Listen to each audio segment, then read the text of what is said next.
bawat usok ng karayo.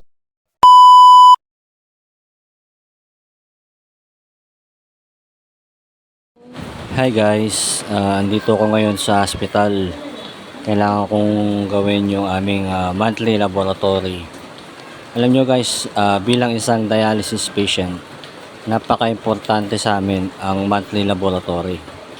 Kung maaari nga lang, every week, mas maganda eh. Kaso lang, mas magastos yun.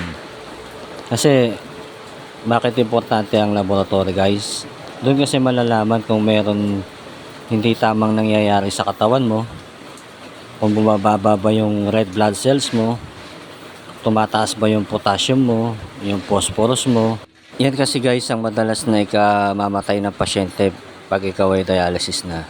Ang grabing pagtaas ng potassium or pagbaba ng potassium. Dahil pag sobrang taas yan guys, pwede kang atakihin anytime. Magpapalpitate yung puso mo hanggang sa mag-cardiac arrest ka. Isa pa guys na binabantayan ko ay yung aking hemoglobin, yung ating red blood cells. Kapag ikaw ay dialysis na kasi guys, mabilis na bumababa ang red blood cells sa katawan namin. Kaya kailangan namin mag-inject kada session. At hindi rin biro guys ang presyo ng injection para sa hemoglobin. Kaya talagang sobrang gastos bilang isang dialysis patient.